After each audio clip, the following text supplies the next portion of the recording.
அண்மை செய்தி தமிழகத்தில் இன்று 13 மாவட்டங்களில் கனமழைக்கு வாய்ப்பு இருப்பதாக வானிலை ஆய்வு மையம் தகவல் ஒன்று தெரிவித்திருக்கிறது. அண்மை செய்தியாக பார்த்து வருகிறோம். கூடுதல் விவரங்களை எமது செய்தியாளர் செலினா விவரிக்க கேட்கலாம். வணக்கம் செலினா. தமிழகத்தில் 13 மாவட்டங்களுக்கு மழைக்கு வாய்ப்பு இருப்பதாக தெரிவிக்கப்பட்டிருக்கிறது. கூடுதல் விவரம் என்ன? தென்னிந்திய பகுதிகளில் மேல் ஒரு வளிமண்டல கீழடுக்கு சுழற்சி என்பது நிலவுகிறது. இதன் காரணமாக இன்று தமிழகத்தில் வட தமிழகத்தில் அநேக இடங்களிலும், தென் தமிழகத்தில் ஓரிரு இடங்களிலும், புதுவை காரைக்கால் ஆகிய பகுதிகளிலும் லேசானது முதல் மிதமான மழைக்கு வாய்ப்பு இருக்கக்கூடும் என்றும், அதே போல காற்றின் வேகம் என்பது 30லிருந்து 40 கிலோமீட்டர் வேகத்தில் வீசக்கூடும் என்றும் வானிலை ஆய்வு மையம் தெரிவித்திருக்கிறது.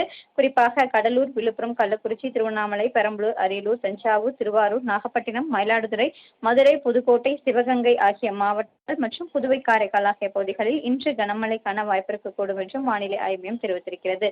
அதே போல நாளை கடலூர், நாகப்பட்டினம், மயிலாடுதுறை, விழுப்புரம் ஆகிய மாவட்டங்கள் மற்றும் புதுவை காரைக்கால் ஆகிய பகுதிகளில் கனமழைக்கான வாய்ப்பு இருக்கக்கூடும் என்றும், நாளையும் காற்றின் வேகம் என்பது 30லிருந்து 40 கிலோமீட்டர் வேகத்தில் வீசக்கூடும் என்றும் தெரிவிக்கப்பட்டிருக்கிறது.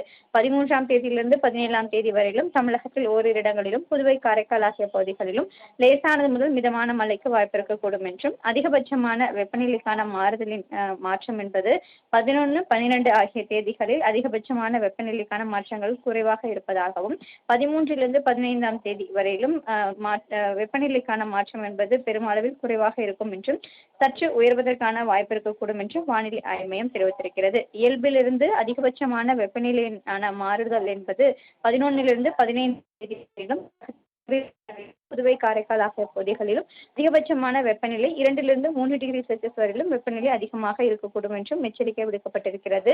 சென்னை மற்றும் புறநகர் சென்னையை பொறுத்தவரையிலும் அடுத்த 2 நாட்களுக்கு வானம் ஓரளவு மேகமூட்டத்துடன் காணப்படும். நகரின் ஒரு சில பகுதிகளில் மற்றும் லேசானது முதல் மிதமான மழைக்கு வாய்ப்பு இருக்கக்கூடும் என்றும் வானிலை ஆய்வு மையம் தெரிவித்திருக்கிறது. விவரங்களுக்கு நன்றி செலினா.